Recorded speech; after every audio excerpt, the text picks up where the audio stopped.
Les pieds. Les pieds nous parlent le langage des pas, des empreintes, des marques, des traces. Les pieds nous parlent le langage de l'amour quand en dessous de la table, nos pieds se caressent.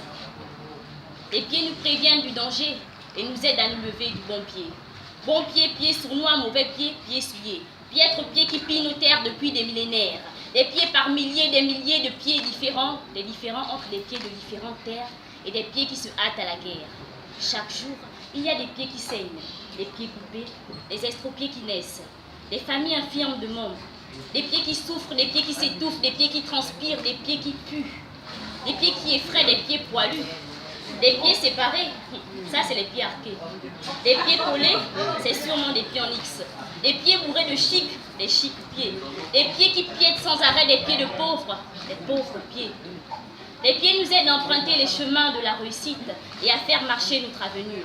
Comprenez par là qu'un monde sans pieds est un monde qui ne marche pas. Les pieds soi-disant libres qui célèbrent au même rythme l'indépendance, des pieds en fil qui défilent, des pieds qui se faufilent. Des pieds en contact dans la foule, des pieds qui se foulent dans la foule et des pieds qui s'en foutent de la foule. Des pieds qui se révoltent, des bouches qui se querellent. Des pieds noirs sur la route et des pieds blancs qui déroutent. Des pierres précieuses, des pieds vicieux qui vissent, qui prônent le vice. Des pieds d'innocents, des pieds d'enfants. Quand un enfant tombe, il se relève heureux. Quand un homme tombe, il tombe amoureux. Quand une voiture tombe, elle tombe en panne. Quand un docteur tombe, il tombe malade. Et quand un pays tombe, il tombe en faillite. Et quand une femme tombe, elle tombe enceinte. Ça y est.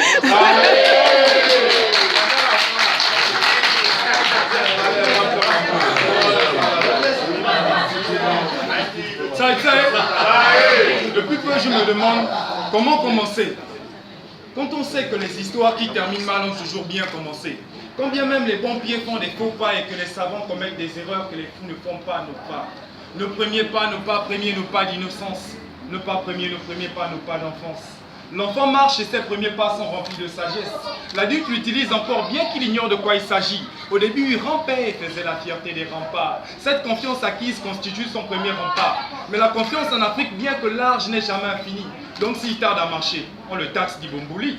Ibombouli, c'est l'enfant qui tarde à marcher, pas parce qu'il ne veut pas, mais parce qu'il voit tellement d'hommes s'égarer. Parce qu'ici, tous les chemins sont obstrués. Si tu les sautes, on te saute dessus. Et si tu marches pacifiquement, on te tire dessus. Comment marcher quand autour les choses ne marchent pas? Il y a comme un éléphant dans notre confiance depuis qu'on se trompe. L'enfant a vu la femme tromper son mari et le mari se tromper de femme, mais enfin, il paraît que la femme est une route. C'est pourquoi l'homme ouvre le chemin. Chemin ouvert, l'enfant se lève, l'enfant s'élève.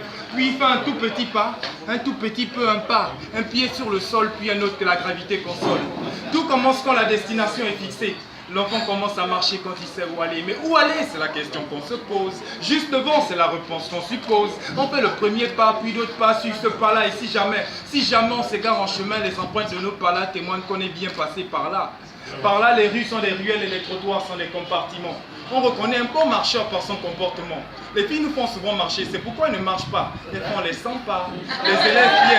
Les élèves piètent. Les chômeurs mouillent la chemise. Un prophète ne marche pas, il Moïse. Ici-bas, chaque pas est un tome. Chaque fille écrit son chapitre. L'homme fait la marche à son image. Devinez que c'est le titre. Tout de suite, tu penses à la fille qui t'envoie balader. Toi, à l'homme qui te fait marcher, au système qui te fait courir et à la vie qui te fait marcher. Pourtant, la vie marche, même si souvent tu ne la sens pas. Hier, je l'ai vu faire les 100 pas. Première vue, elle a l'air sympa. Mais sa convivialité est inodore. On ne la sent pas.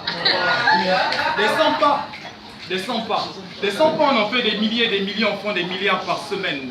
Quand leurs semelles se mêlent à des centaines d'autres semelles sur le bitume où les reflets intenses du soleil sommeillent. Mais ici, personne ne dort. Car souvent, les pas sont pressés, les pas sont pressants. Les pas de l'oppressé, les pas présents. Les pas de la SCG, pas courants. Remettez la lumière pour qu'on se voie. S'il faille qu'on se reconnaisse, pourquoi on se voile? Quand on prend le taxi, ce sont nos pieds qui soufflent. Mais quand nos proches n'ont rien, ce sont nos pieds qui souffrent. La souffrance d'un élu, la naissance d'un martyr. On ramasse les diamants dans la boue, une pensée pour Martine. Éliminer un élu revient accomplir son destin. De toute façon, il ne marche pas. Il emprunte le chemin. Sur le chemin, mon Dieu, qu'advient-il de toi? T'arrive-t-il souvent de marcher? Ne nous égarons pas. Dieu omniprésent. Il est comme ceux qui ont réussi au bled. Il est déjà arrivé. Ça y est.